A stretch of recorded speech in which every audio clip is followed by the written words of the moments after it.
ওং স্থাপকাশ্চ ধর্মস্য সর্বধর্মস্বরূপিণী অবতারবরিষ্ঠায় রামকৃষ্ণায় তে নমঃ। ঠাকুর, মা ও স্বামীজির চরণে শতকোটি প্রণাম।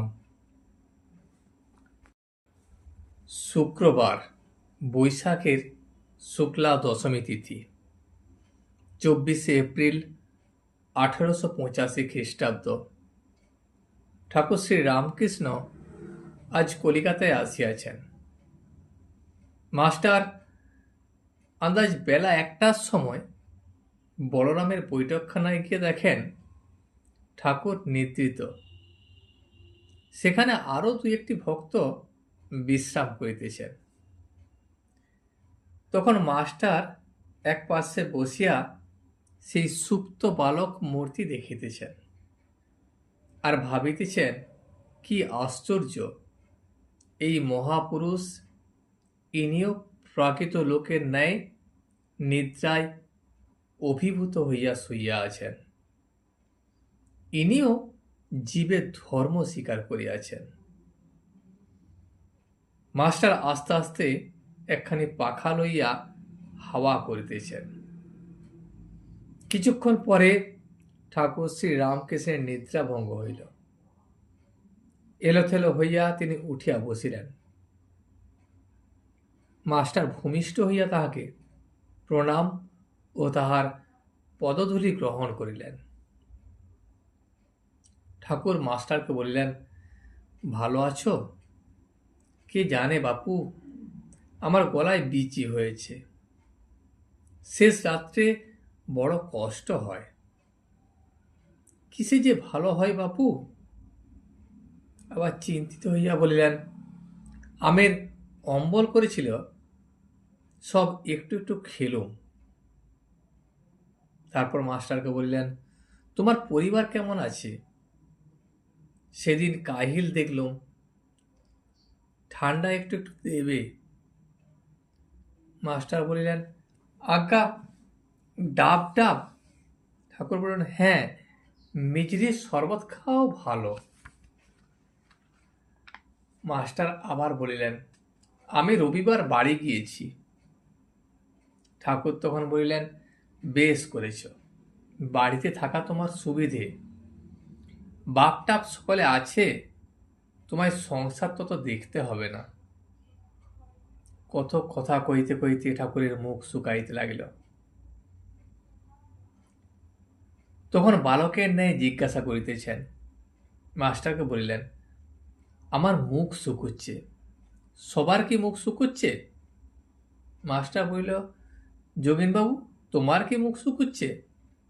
যোগীন্দ্র তখন বলিল, না, বোধহয় ওর গরম হয়েছে। এড়েদা যোগীন ঠাকুরের অন্তরঙ্গ, একজন ত্যাগী ভক্ত। ঠাকুর এলোথেলো হয়ে বসে আছেন, ভক্তেরা কেউ কেউ হাসিতেছেন। ঠাকুর আবার বললেন, যেন মাই দিতে বসেছি। আচ্ছা, মুখ শুকুচ্ছে, তা ন্যাসপাতি খাবো না জামরুল খাবো? বাবুরাম বলিল, তাই বরং আনি গে, জামরুল আনি। ঠাকুর বললেন, আর তোর রৌদ্রে গিয়ে কাজ নাই। মাস্টার পাখা করিতেছিলেন। ঠাকুর বললেন, থাক, তুমি অনেকক্ষণ ধরে পাখা করছ। মাস্টার তখন তাকে বললেন, আজ্ঞা, আমার কিছু কষ্ট হচ্ছে না। ঠাকুর তখন সস্নেহে তাকে বললেন, হচ্ছে না? মাস্টার নিকটবর্তী একটি স্কুলে অধ্যাপনা কার্য করেন। তিনি 1টার সময় পড়ানো হইতে কিঞ্চিত অবসর পাইয়া আসিয়াছিলেন। এইবার স্কুলে যাইবার জন্য তিনি গাত্রোত্থান করিলেন ও ঠাকুরের পাদবন্দনা করিলেন।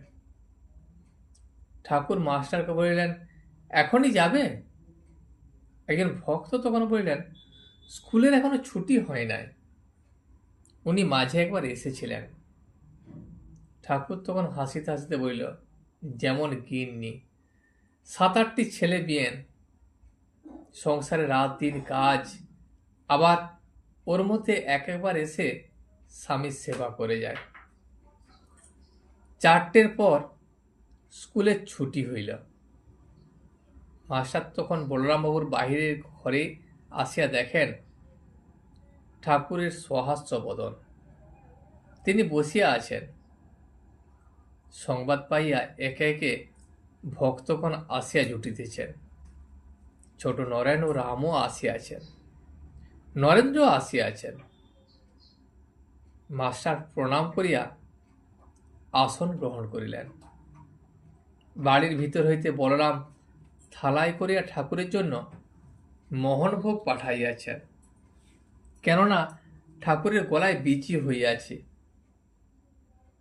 ঠাকুর মোহনভোগ দেখিয়া নরেন্দ্রকে বলিলেন, ওরে মাল এসেছে, মাল মাল, খা খা খা, তোরা খা। এবার ক্রমে বেলা পড়িতে লাগিল। ঠাকুর গিরিশে বাড়ি যাইবেন, সেখানে আজ উৎসব। ঠাকুরকে লইয়া গিরিশ উৎসব করিবেন। ঠাকুর বলরামের দ্বিতল ঘর হইতে নামিতেছেন, সঙ্গে মাস্টার, তার পশ্চাতে আরো দু একটি ভক্ত। তিনি দেউড়ির কাছে আসিয়া দেখেন একটি হিন্দুস্থানি ভিখারি গান গাইতেছে। ঠাকুর রাম নাম শুনিয়া দাঁড়াইলেন। দক্ষিণাস্য দেখিতে দেখিতে মন অন্তর্মুখ হইতেছে।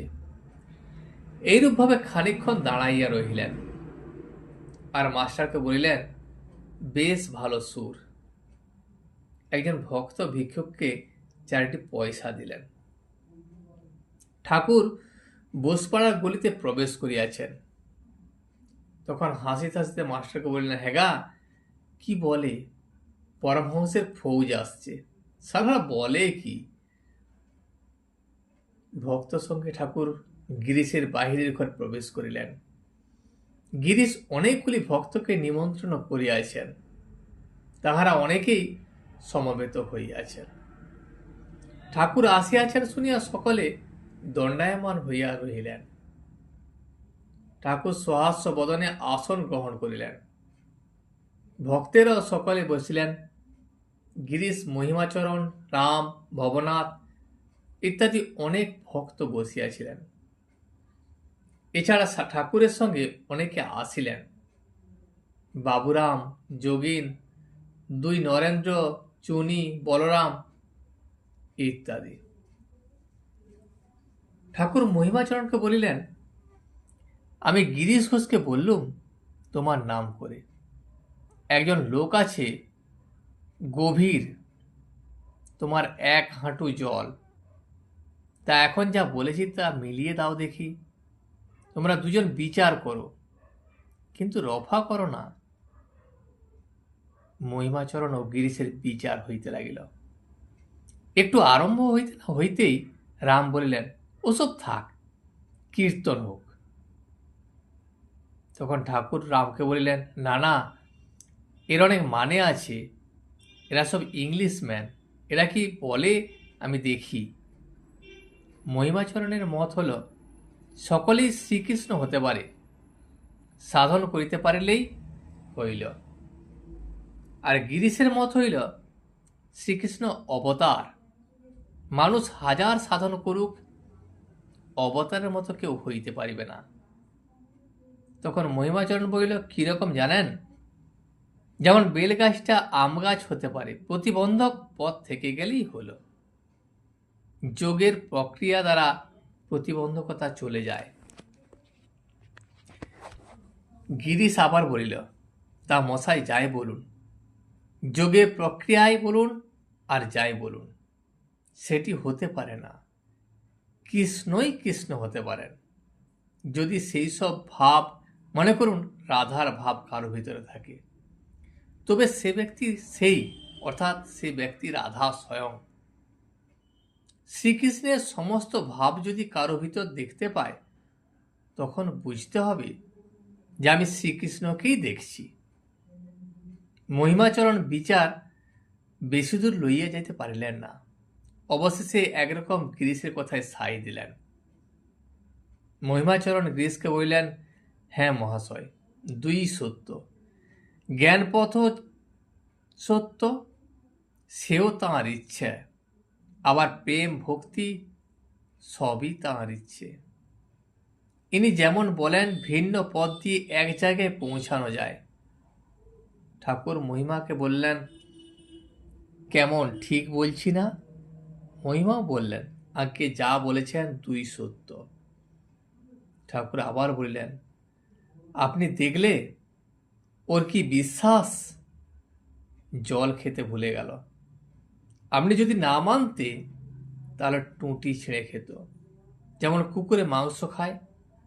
তা বেশ হলো, দুজনের পরিচয় হলো, আর আমারও অনেকটা জানা হলো।